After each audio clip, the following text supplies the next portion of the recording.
play at a really high level and you're competitive, things happen. Every team that I've ever been on, things have happened. By the way, I kicked MJ's ass. All right, everybody. Welcome to an edition of the Wall Street Journal podcast. I got Rohith on the line with me today. We're here to just talk about the Lakers and their current state of affairs. What's up, Rohith? Hey, dude. How's it going? Pretty good. So, interesting season for us, right? I mean, we kind of like crossing paths here this year. Me as the lifelong Lakers fan adopting LeBron. You talked about it for years, and like kind of, I never like wanted to kind of accept it. Like, dude, I'm never gonna be a Lakers fan. And here we are. Yeah. It's interesting, right? When we first met freshman year in undergrad, I think it was at orientation, and I just remember hearing that you were from Cali. At that time, I didn't know you're from North Cal, but I just remember asking, what do you think about the Lakers? And you said, screw the Lakers. Maybe you used some other choice words when you said that, but. Exactly, man. But yeah, crossing other paths here, like me being the lifelong Lakers fan adopting LeBron, and you as a LeBron lifelong fan and now adopting the Lakers. How's it been being a Lakers fan? Dude, yeah, we can call this podcast the State of the Lakers, and I mean the particular episode is gonna be called the Cardiac Lakers for sure, because LeBron's beard is kind of graying, and I think by the end of this season, so will mine. Especially now that you're living in SoCal.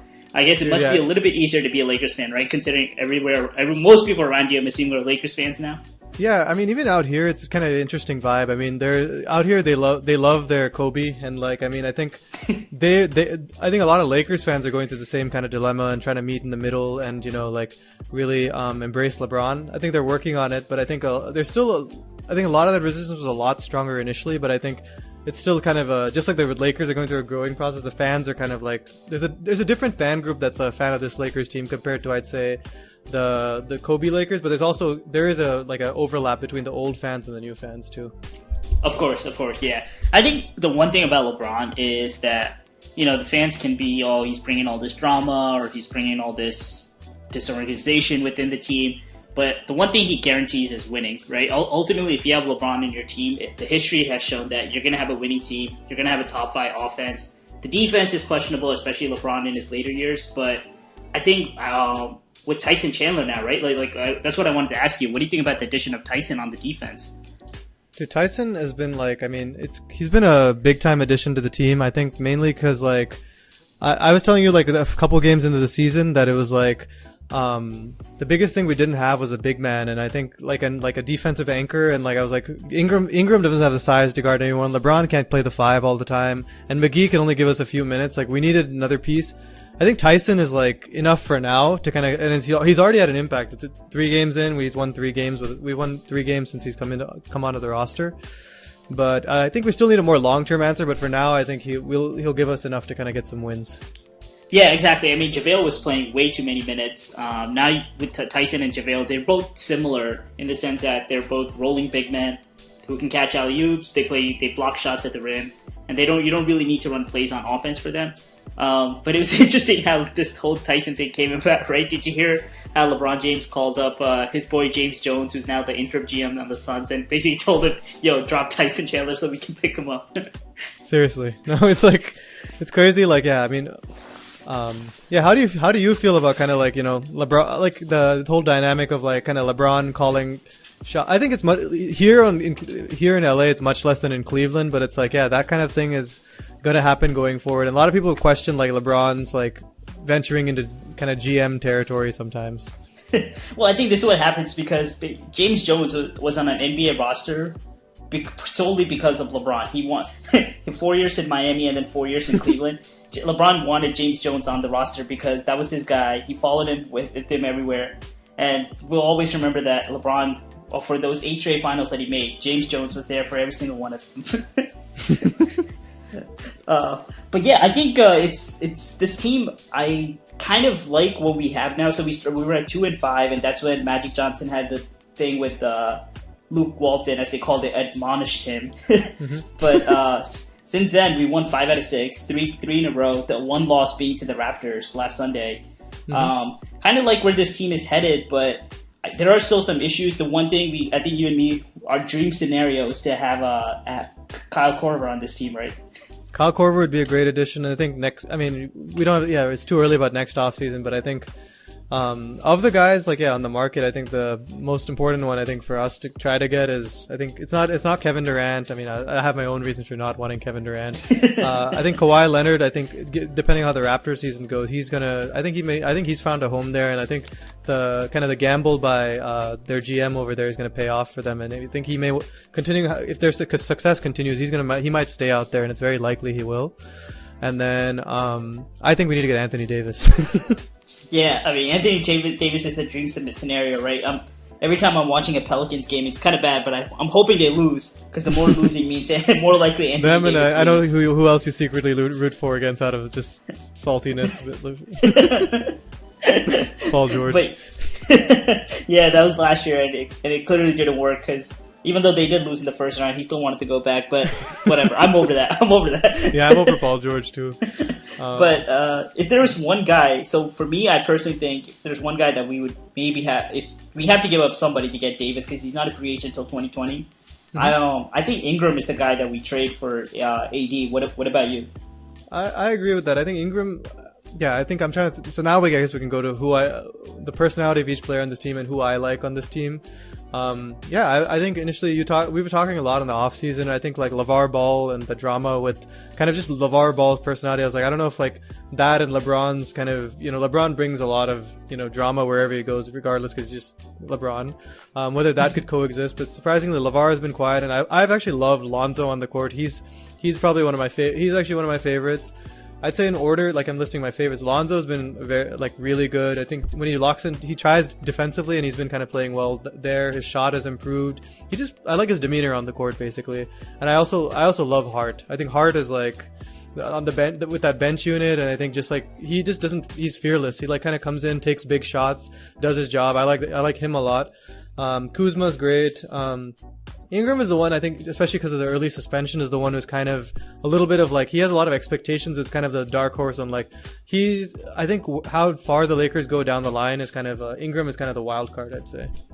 Yeah, I think for Ingram, it's just hard to play with LeBron because when I was watching him last year, especially in the second half of the year, he was best when they sort of made him a ball handler. So in last year when Lonzo Ball had his injury, Ingram became the de facto point guard.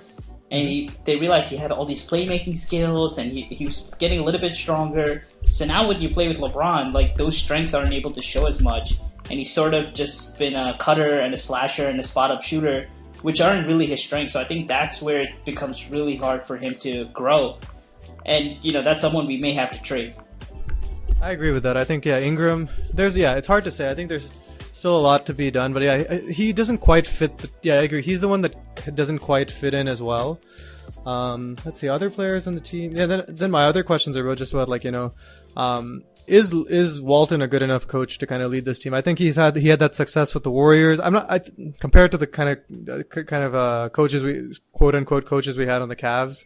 I mean, everything's an improvement, but it's just the bar is so high, and kind of what's going to get this team over the hump is kind of the question going forward. Yeah, I mean, I think with Luke Walton, it's his first year where he's been in charge of a team that has high expectations, because last 2 years, everyone knew the Lakers weren't going anywhere. It was just about growth. And he did that. I mean, his first season, they won 25. Last year, they won, improved by 8 games. They won 33 last year. So now it's just a matter of how he's going to coach a superstar like LeBron. From everything I've heard so far in LeBron interviews, it definitely seems like he has LeBron's backing. He's already supported Luke way more than he ever supported David Blatt. That much is for sure. By publicly saying that he supports Luke Walton, I don't think he ever did that for David Blatt. But when you look at Luke, right, you just have to think about his pedigree, and you're not going to find a lot of more people who are more qualified. I listened to a recent podcast, and Richard Jefferson was saying, this guy's the son of Bill Walton. He was around Larry Bird growing up, and then was under great coaches like Phil Jackson, and then the Warriors, Steve Kerr. He just been under a lot of great coaches and players, and a lot of smart players too, and coaches. You're not going to find a guy with a better pedigree. I think we got to keep him and just see what he could do with this team. Sure. No, I agree. I mean, I don't. I'm just how far we can go. That's kind of it's a big question for the Lakers all the way. And I guess on that especially note, this year. And I guess on that note, I wanted to kind of segue into where the Lakers kind of like, I think so, what the Lakers' strengths and weaknesses are, where they fall and all of this. I think, yeah, the biggest things I think so, coming from my perspective as a LeBron fan, I think this team has far more talent, is more fun to watch, and faster paced than almost every one of LeBron's Cleveland teams for sure, and like probably even faster than the Miami teams would play fast in spurts, but this is the fastest, most like young, energetic team I've seen, which has really been a joy to watch with LeBron. I think our biggest weakness is definitely, I don't think we have a shortage of offense. It's just defensively is like, that's obviously the big question mark for this team. Yeah, I mean, the one question everyone had going into the season was, I saw all the naysayers saying, oh, LeBron's never been on a fast-paced team. His teams never play fast, even though they say they do. But I think that's because LeBron's never had this much youth on his team who can actually have the tools to play fast. Mm-hmm. And the defense was always going to be a question. I think, obviously, Tyson Chandler helps now. But it's more of like not only a young team, but a new team. Everyone on this team has never played with each other. I mean, Lonzo, Ingram, Hart, Kuzma, they all played together last year. But even then, Lonzo and Ingram were out for big stretches last year. A large part of defense, especially in today's day and age, is just how well you communicate with each other and how well you know who's supposed to be where, who rotates the best. And that all just comes with time, I think. Exactly. And especially in today's day and age, like they already made defense so hard. Like, have you seen how high the scores have been in these games? Dude, it's been insane. Yeah, I think the thing that that's optimistic for me a little bit is like, I think in the West, I'd say like, so this is going into kind of putting them in the broader scheme of the conferences and how each conference stands. I think the West and the East, I think there actually was a decent late in the offseason. There's a lot of superstar movement out East, including obviously the most recent Jimmy Butler move. There was Jimmy Butler who went out East, and then Kawhi was a big power shift to the East as well. So yeah. Yeah, I mean, the thing is, what we've noticed is if you already look at the landscape, the Rockets aren't as good as we thought. So that's one thing. Like everyone's like, oh, after the Warriors, it's the Rockets. The Warriors are the clear best team. Then there's the Rockets, who are not as good as last year, clearly. And all these other teams. So, like, say for example, right now the Blazers are 10-3. They're off to a hot start. But personally, do you think the Blazers are a team to fear in the playoffs? Dude, there's just like, that's what I'm saying. The rest of the West, besides the Warriors or even the rest of the league, is pretty much like kind of, there's a lot of parity in the league besides the Warriors. I think everyone else is, a lot of the top teams are on the same level, I'd say. Like, no one's like a clear standout. No one's a clear threat to the Warriors just yet. The Celtics are underachieving. The Raptors look good so far. It's hard to say. The East is still kind of suspect until proven, because I mean, they haven't, the West has been the stronger conference sort of. But though, yeah, like I think the Lakers' place in the West, the Lakers have a lot to prove, and there's still a lot of ball left to play, and they haven't looked particularly amazing, but I don't think there's like a huge gap to close to catch, like to be like in the top three in the conference, because there's not a clear second or third team in the West, especially. Yeah, I mean, that's why I kind of like the way that the Lakers built this roster and what they did in the offseason. Once they realized they're not going to get that second star, like they thought Paul George was coming. Once they realized he's not coming, they just signed everybody to one-year contracts, so there's no long-term commitments. Mm-hmm. And say like midway through the season, they realize, hey, we have a chance here. There's an opening. Maybe the Warriors have an injury, or there's no other clear second team behind the Warriors. I think with these one-year contracts, they're all expiring deals now. They can use those and package a young player to make a deal and try to go get that second star if they feel that they don't want to wait till the offseason. Exactly. So that flexibility is always there. Agreed. No, I think that's what kind of, it's just, there's so much left to be said. And like initially with the early struggles, I was like, God damn, dude, this is going to be a tough season and all that. But you're like, yeah, like I said, I think, like you said, after All-Star break is kind of where we'll see what the true worth of this team is. And I completely agree with that. I think after the All-Star break, how good a run this team makes, like if they make a Jazz type run like you were talking about, they could be they could make some noise. It's a LeBron team, and there's a lot of young talent, and if they kind of step it up and really figure it all out at that time of the year, that means much more than kind of like, right now they're like losing games and they're winning games and they're like all close, but given all of that, the fact they were 7-6, I think it's not a terrible place to be in at all. Oh yeah, of course, 7-6. I mean, especially the way we started 0-3. But yeah, I'm just gonna take this time, like a quick aside, dude. Watching LeBron like every game now. I mean, you always watched him from afar because he wasn't on my team, but it's LeBron. Like everybody watches him. It's crazy to see like he's still not in full like mid-season mode yet in terms of his effort and just his peak conditioning and everything. But you look at his stat line, then he's just casually averaging 27, 8, 8. Like just putting these good stat lines. It's amazing to see how he covers a lot of the weaknesses on your team just by his sheer talent. Now you look at a team like the Cavs and the state that they're in, and you realize how much of how much of the stuff that LeBron covered for over there. Exactly. No, it's as a LeBron fan, it's very like it's kind of a conundrum I'm always in. Is like, I think as a LeBron fan, like it's like you want to see him like shine and like put out the like take over games and put on those like ridiculous shows, but it's all at the same time you're like, deep down, you know, like that's not gonna that's not gonna get them to the mountaintop and win it all. Like it's like those are like it's a guilty pleasure to watch him play like that. But it's like deep down that's like when he faces a real opponent, he can only keep that up for so long. And on this Lakers team, it's definitely much more of like. At times, I feel like it's in a refreshing way. It's like I feel like I'm excited about watching the other players on this team too, and kind of like when he goes to the bench, I'm not terrified. Like the bench is a lot of times actually saved us compared to the starting lineup, and I feel comfortable with our bench, and I feel like LeBron doesn't have to do as much, and it's like he doesn't like he has his moments where he shines and all that, but it's like not like he's carrying the team. And actually, that's right now that feels like such a relief after like kind of the bludgeoning we took in the finals and kind of how the last few finals against the Warriors have gone. It's like it's nice to know that there's a team. There's basically a team with him.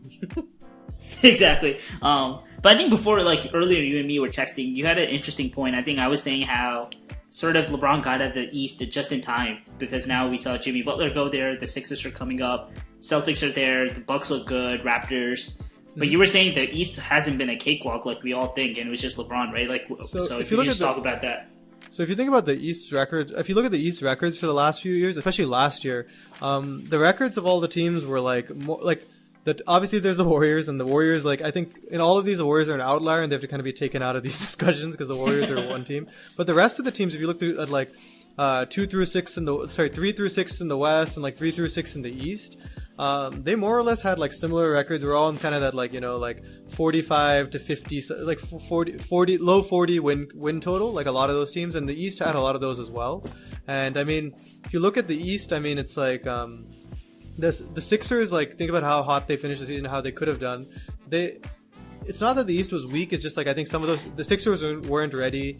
The Raptors are like, the Raptors had no excuse to lose that last year, and the Celtics had a Game 7 on their home floor and had every chance to win. Like the Cavs and LeBron should not have come out of the East last year, and that's like I personally think it was one of the biggest accomplishments of his career, making it to the finals last year. And it's like the East has been getting better every year. It's been gradually getting better. There was a point in this 8-year run, I'd say like the definitely like the first 4 years of it, the East was definitely like not impressive, but in the last, like I'd say at least 3 years, the East has been gradually like kind of getting stronger and stronger to try to challenge LeBron, but they never quite had enough to get it done. But that doesn't mean that the East was a cakewalk.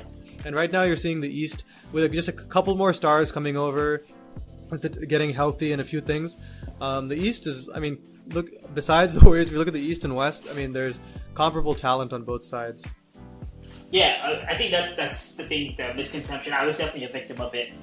Just seeing how LeBron, besides last year, his first 3 trips to the finals with the Cavs, for the most part, were a cakewalk to the finals. Except that, I guess, the first year also, because once he lost Love and Kyrie to injuries, it became a little bit more of a challenge. But you remember that first year with the Cavs? It was that 64-win Hawks team, and LeBron just swept them without Kyrie and Love. Dude, that stuff is like, I mean, that's crazy. I just think back even in the 8-year run about LeBron and just like, you know, like, there are some really good teams in there that like, you know, like I think now I can mention this because of the resurgence of Derrick Rose. It's like, do you remember that? Yeah, Rose's MVP season, like that.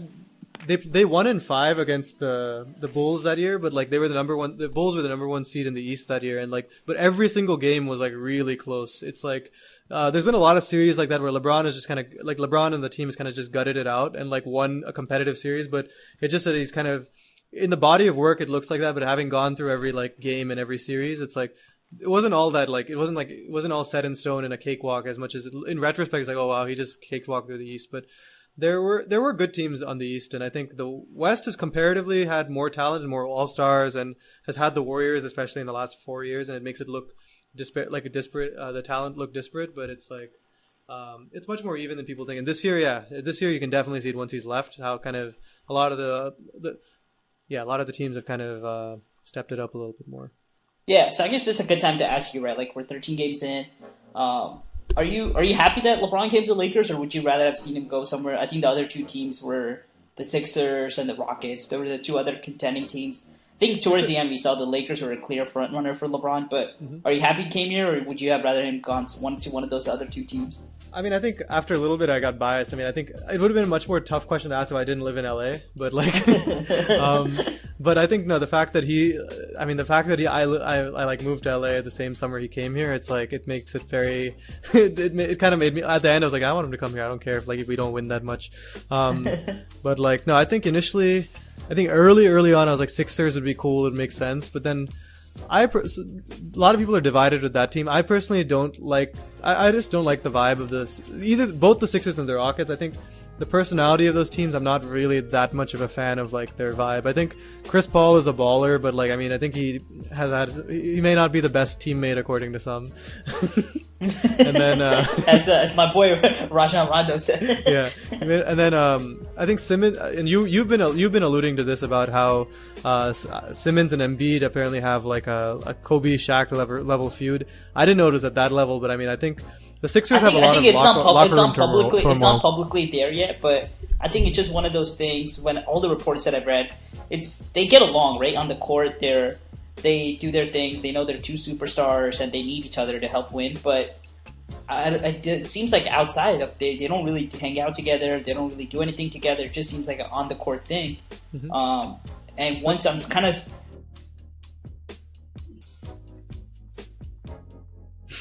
Embiid and now Jimmy Butler, who's already fractured two teams' chemistry before this.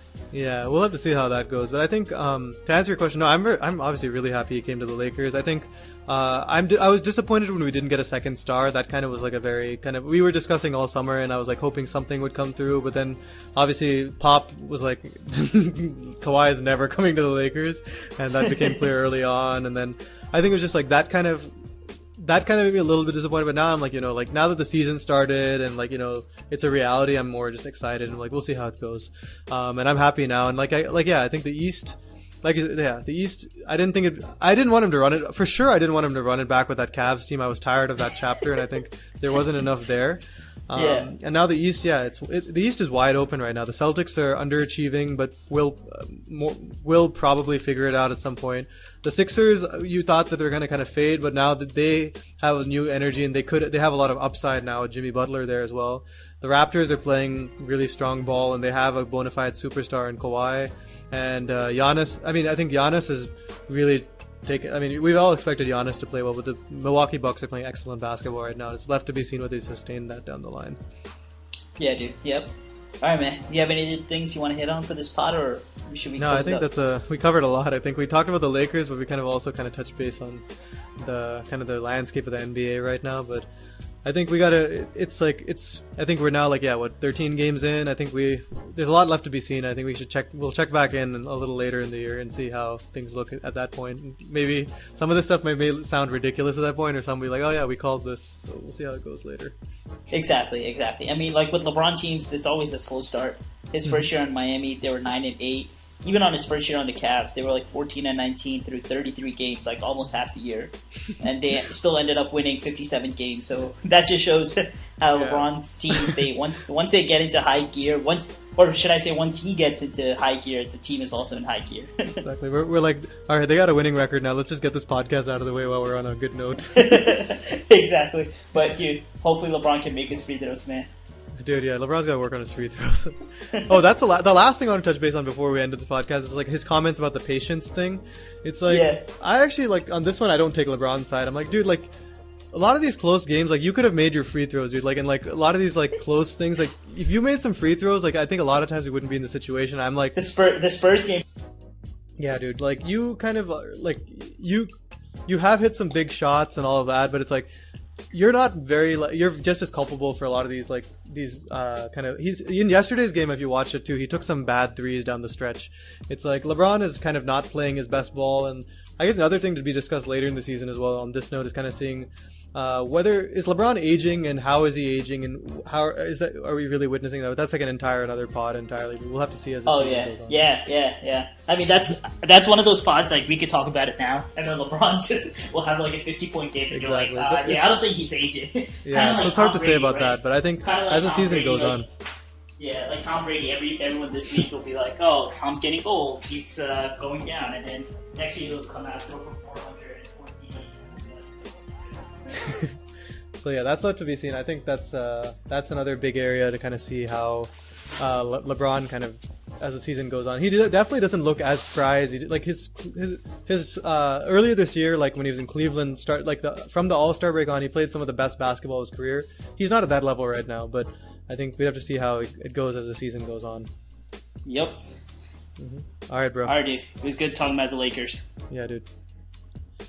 Till the next time. See you, dude. Till next time. Peace.